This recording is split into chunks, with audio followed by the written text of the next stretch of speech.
ರಾಯಚೂರಲ್ಲೂ auto gas ಸಿಗದೆ ಚಾಲಕರು ಪರದಾಡ್ತಿದ್ದಾರೆ. ಆಟೋ ಗ್ಯಾಸ್ ಬಂಕ್ನಲ್ಲಿ ನೋ ಸ್ಟಾಕ್ ಬೋರ್ಡ್ ಹಾಕಿದ್ದಾರೆ ಮಾಲೀಕರು. 4 ದಿನದಿಂದ ಆಟೋ ಗ್ಯಾಸ್ ಸಿಗದೆ ಚಾಲಕರು ಗೋಳಾಡ್ತಿರೋದು. ರಾಯಚೂರಿನಲ್ಲಿ 3 ಆಟೋ ಗ್ಯಾಸ್ ಬಂಕ್ಗಳು ಬಂದ್ ಆಗಿದೆ. ಆಟೋ ನಿಲ್ಲಿಸಿ ಬಂಕಿನ ಮುಂದೆ ಠಿಕಾಣಿ ಹೂಡಿದ್ದಾರೆ ಚಾಲಕರು. ಗ್ಯಾಸ್ ಸಿಗದೆ 2,000ಕ್ಕೂ ಅಧಿಕ ಆಟೋ ಚಾಲಕರು ಪರದಾಡ್ತಾ ಇರೋದು. ರಾಯಚೂರಿನಲ್ಲೂ ಕೂಡ ಇದೇ ಪರಿಸ್ಥಿತಿ. ಆಟೋ ಗ್ಯಾಸ್ ಬಂಕ್ಗಳಲ್ಲಿ ನೋ ಸ್ಟಾಕ್ ಅಂತ ಬೋರ್ಡ್ ಹಾಕಿದ್ದಾರೆ ಮಾಲೀಕರು. 4 ದಿನದಿಂದ ಆಟೋ ಗ್ಯಾಸ್ ಸಿಗದೆ ಚಾಲಕರು ಪರದಾಡ್ತಾ ಇದ್ದಾರೆ. ರಾಯಚೂರಿನಲ್ಲಿ 3 ಆಟೋ ಗ್ಯಾಸ್ ಬಂಕ್ಗಳು ಬಂದಾಗಿದೆ.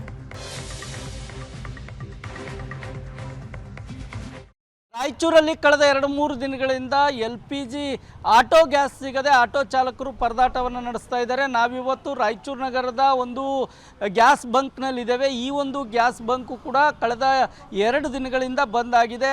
ಆಟೋ ಚಾಲಕರು ಎಲ್ಲರೂ ಕೂಡ ಗ್ಯಾಸ್ಗಾಗಿ ಪರದಾಟ ನಡೆಸ್ತಾ ಇದ್ದಾರೆ. ಗ್ಯಾಸ್ ಸಿಗ್ತಾ ಇಲ್ಲ ಅಂತ ಗೋಳಾಟವನ್ನು ನಡೆಸ್ತಾ ಇದ್ದಾರೆ. ನಾನು ನಿಮಗೆ ದೃಶ್ಯಾವಳಿಗಳಲ್ಲಿ ತೋರಿಸ್ಕೊಂಡು ಹೋಗ್ತಾ ಇದ್ದೀನಿ. ಆಟೋ ಗ್ಯಾಸ್ ಸಿಗುವಂಥ ಬಂಕ್ನಲ್ಲಿ ಈಗಾಗಲೇ ನೋ ಸ್ಟಾಕ್ ಅನ್ನುವಂಥ ಬೋರ್ಡನ್ನು ಹಾಕಿದ್ದಾರೆ.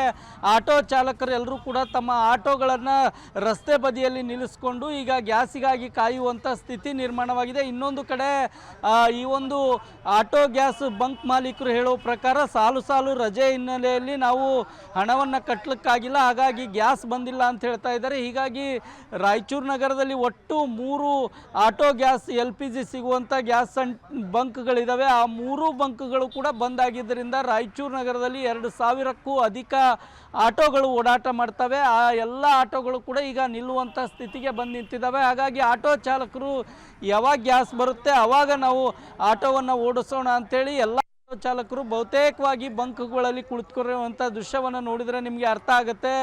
ದಿನನಿತ್ಯವೂ ಕೂಡ ಅವರು ಆಟೋ ಓಡಿಸಿದ್ರೆ ಮಾತ್ರ ತಮ್ಮ ಕುಟುಂಬ ನಡೆಯುತ್ತೆ. ಈಗ ಆಟೋನೇ ಓಡಿಸ್ಲಿಕ್ಕೆ ಆಗ್ತಾ ಇಲ್ಲ, ನಮಗೆ ಗ್ಯಾಸ್ ಸಿಗ್ತಾ ಇಲ್ಲ ಅಂಥೇಳಿ ಚಿಕ್ಕ ಮಕ್ಕಳನ್ನು ಕೂಡ ಕರ್ಕೊಂಡು ಬಂದು ಈಗಾಗಲೇ ಗ್ಯಾಸ್ ಬಂಕ್ಗಳಲ್ಲಿ ಕುಳಿತಿರುವಂಥ ದೃಶ್ಯ ನೋಡಿದರೆ ಅರ್ಥ ಆಗುತ್ತೆ ಆಟೋ ಚಾಲಕರ ಪರಿಸ್ಥಿತಿ ರಾಯಚೂರಲ್ಲಿ ಯಾವ ರೀತಿಯಾಗಿದೆ ಅನ್ನುವಂಥದ್ದು.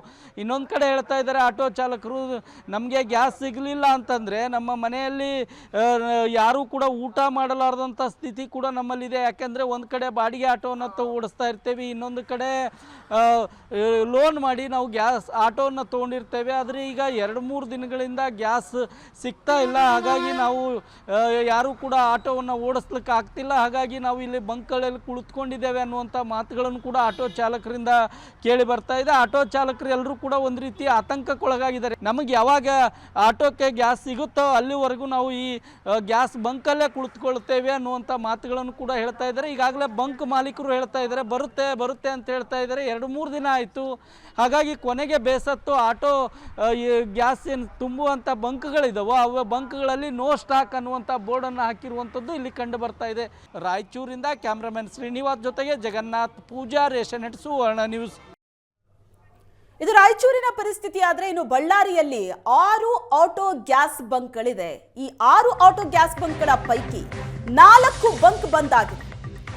ಗ್ಯಾಸ್ ಅಭಾವದ ನಡುವೆ ಆಟೋ ಗ್ಯಾಸ್ ದರ ಏರಿಕೆ ಆಗಿದೆ. ಏರಿಕೆಯ ಬಿಸಿ ಕೂಡ ತಟ್ಟಿದೆ ಇಲ್ಲಿ ಚಾಲಕರಿಗೆ. ಗ್ಯಾಸ್ ಬರೋ ತನಕ ಆಟೋ ನಿಲ್ಲಿಸಿದ್ದಾರೆ ಚಾಲಕರು. ಬಳ್ಳಾರಿಯಲ್ಲಿ 6 ಆಟೋ ಗ್ಯಾಸ್ ಬಂಕ್ಗಳಿದೆ. ಅದರಲ್ಲಿ 4 ಬಂಕ್ ಬಂದಾಗಿದೆ, ಇನ್ನು 2 ಕಾರ್ಯನಿರ್ವಹಿಸ್ತಾ ಇದೆ. ಈ 2 ಬಂಕ್ಗಳಲ್ಲಿ ಆಟೋ ಗ್ಯಾಸ್ ದರ ಏರಿಕೆ ಆಗಿದೆ. ಈ 2 ಬಂಕ್ಗಳ ಮುಂದೆನೆ ಆಟೋ ಕ್ಯೂ ನಿಲ್ಲೋದು, ಮತ್ತೊಂದು ಕಡೆ ಬೆಲೆ ಏರಿಕೆಯ ಬಿಸಿ. ಮಧ್ಯಪ್ರಾಚ್ಯ ದೇಶಗಳ ಮಧ್ಯೆ ನಡೀತಕ್ಕಂಥ ಯುದ್ಧದ ಪರಿಣಾಮ ಭಾರತದಲ್ಲಿ ಈಗಾಗಲೇ ಕಮರ್ಷಿಯಲ್ ಸಿಲಿಂಡರ್ ತೊಂದರೆ ಎದುರಾಗಿದೆ. ದೇಶಾದ್ಯಂತ ಕಮರ್ಷಿಯಲ್ ಸಿಲಿಂಡರ್ ಮಾತ್ರವಲ್ಲದೆ LPG ಸಿಲಿಂಡರ್ ಕೂಡ ಅಭಾವ ಹೆಚ್ಚಾಗ್ತಾ ಇದೆ. ತಾವಿಲ್ಲಿ ನನ್ನ ಎಡಭಾಗದಲ್ಲಿ ನೋಡ್ತಿರ್ಬೋದು. ನಾವೀಗ ಬಳ್ಳಾರಿಯ ಏನು LPG ಆಟೋ ಗ್ಯಾಸ್ ತುಂಬತಕ್ಕಂಥ ಒಂದು ಬಂಕ್ ಹತ್ರ ಇದ್ದೇವೆ. ಬಳ್ಳಾರಿಯಲ್ಲಿ ಸರಿಸುಮಾರಾಗಿ 6ಕ್ಕೂ ಹೆಚ್ಚು ಬಂಕ್ಗಳಿದ್ದಾವೆ. ಆದರೆ ಇವತ್ತು ಸಂಪೂರ್ಣವಾಗಿ ಬಹುತೇಕ ಬಂಕ್ಗಳು ಬಂದಾಗಿದ್ದಾವೆ.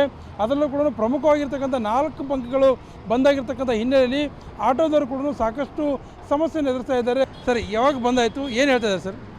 ಸರ್ ನಿನ್ನೆ ಇವತ್ತು ಬೆಳಗ್ಗೆ 9 ಗಂಟೆಗೆ ಬಂದಾಯ್ತು ಸರ್. ಇವತ್ತು ಬೆಳಗ್ಗೆ 9 ಗಂಟೆಗೆ ಬಂದಾಗಿದೆ. ಮತ್ತು ಆದರೂ ಬರ್ತಾ ಇದೆ, ಆದರೆ ಅದ್ರ ಪ್ಲ್ಯಾಂಟಲ್ಲಿ ಎಷ್ಟಿದೆಯೋ ಅಷ್ಟು ಮಾತ್ರ ಕಳಿಸ್ತಿದ್ದಾರೆ ಅವರು. ಸ್ಟಾಕ್ ಫುಲ್ ಅಂತೂ ಬರ್ತಾ ಇಲ್ಲ, ಫುಲ್ ಟ್ಯಾಂಕ್ ಅಂತೂ ಬರ್ತಾ ಇಲ್ಲ. ಅದರಲ್ಲಿ ಕೂಡ ಸ್ವಲ್ಪ ಸ್ವಲ್ಪ ಬರ್ತಾ ಇದೆ, 1.5 ಟನ್ನು 2 ಟನ್ನು ಎಲ್ಲ ಕಡೆ ಹೋಗ್ಬಿಟ್ಟು ಮತ್ತೆ ಇಲ್ಲಿ ಬರುತ್ತೆ. ಅದು ಹುಬ್ಳಿಯಲ್ಲಿ, ಧಾರವಾಡಲ್ಲಿ ಮತ್ತು ಹೊಸಪೇಟಲ್ಲಿ ಎಲ್ಲ ಕಡೆ ಡಿಸ್ಟ್ರಿಬ್ಯೂಟ್ ಮಾಡಿ ಇಲ್ಲಿ ಬರುತ್ತೆ. ಅದು ಈಗ ಅಲ್ಲಿ ಎಷ್ಟು ಸ್ಟಾಕ್ ಪಾಯಿಂಟಲ್ಲಿ ಎಷ್ಟಿದೆಯೋ ಅದನ್ನು ಮಾತ್ರ ಖಾಲಿ ಮಾಡಿ ಕಳಿಸ್ತಿದ್ದಾರೆ ಸರ್ ಅವರು. ಅಲ್ಲಿಂದ ಹೊರಗಡೆಯಿಂದ ಏನು ಬರ್ತಾ ಇಲ್ಲ. ಅದೇ ಸರ್, ನಾವು ಅಲ್ಲಿ ಹೊರಗಡೆಯಿಂದ ಯುದ್ಧದ ಪರಿಣಾಮದಿಂದ ಅಲ್ಲಿಂದ ಸಪ್ಲೈ ಆಗ್ತಿಲ್ಲ ಸರ್. ಅದ್ರ ಸಲುವಾಗಿ ಇನ್ನು ಇಲ್ಲಿರೋದು ಮಾತ್ರ ಕಳಿಸ್ತಿದ್ದಾರೆ. ಇನ್ನು ಹಿಂಗೆ ಪ್ರಾಬ್ಲಮ್ ಎದುರಾಗ್ತದೆ ಸರ್. ಇದು ಅದೇ ಬಂದು ಕೇಳ್ತಾರೆ ಸರ್, ಗ್ಯಾಸ್ ಯಾವಾಗ ಬರುತ್ತೆ, ಯಾವಾಗ ಟ್ಯಾಂಕರ್ ಯಾವಾಗ ಬರುತ್ತೆ, ಗ್ಯಾಸ್ ಯಾವಾಗ ಹಾಕ್ತಾರೆ, ಯಾವಾಗ ಸ್ಟಾರ್ಟ್ ಮಾಡ್ತೀರಾ ಅಂತ ಕೇಳ್ತಾರೆ ಸರ್. ನಾವು ಅದೇ ಹೇಳ್ತೀವಿ ಸರ್, ಅಲ್ಲಿಂದ ಬರಬೇಕಲ್ಲ, ಬಂದುಬಿಟ್ಟು ಬಂದರೆ ಇಲ್ಲಿ ಅನ್ಲೋಡ್ ಆದಮೇಲೆ ನಾವು ಮಾಡ್ತೀವಿ ಅಂತ ಹೇಳ್ತೀವಿ. ಈಗ ನಿನ್ನೆ ಮನೆ ಕೂಡ ತೊಂದರೆ ಆಗಿತ್ತು, ಸ್ವಲ್ಪ ಬಂದಿತ್ತು. ಅಂದರೆ ಲಿಮಿಟೇಷನ್ ಮಾಡಿದ್ರೆ ಒಬ್ಬರಿಗೆ 1 ಲೀಟ್ರ್ ಹಾಕ್ತೀವಿ, 2 ಲೀಟ್ರ್ ಹಾಕ್ತೀವಿ ಏನಾದರೂ? ಇಲ್ಲ ಸರ್, ಅದಕ್ಕೇನಿಲ್ಲ. ಯಾಕಂದರೆ ಈಗ ಅವ್ರಿಗೆ ಎಕ್ಸಾಮ್ಸ್ ಇದ್ದಾವೆ ಹುಡುಗರಿಗೆ. ಈಗ ಅವ್ರಿಗೆ ಮತ್ತೆ 2-3 ಸ್ಕೂಲ್ ಇರ್ತವೆ. ಇನ್ನೊಂದು ಏನಂದರೆ ಮತ್ತೆ ಟೈಮಿಂಗ್ ಬೇರೆ ಇರುತ್ತೆ. ಅದು ರೇಟ್ ಕೂಡ ಜಾಸ್ತಿ ಆಗಿಬಿಟ್ಟಿದೆ. ಅವ್ರು ಸ್ವಲ್ಪ ಹಾಕೊಳ್ಳೋಕೆ ಆಗಲ್ಲ. ಕ್ಯಾಮರಾ ಪರ್ಸನ್ ಶ್ರೀನಿವಾಸ್ ಜೊತೆ ನರಸಿಂಹಮೂರ್ತಿ, ಏಷ್ಯಾನೆಟ್ ಸುವರ್ಣ ನ್ಯೂಸ್, ಬಳ್ಳಾರಿ.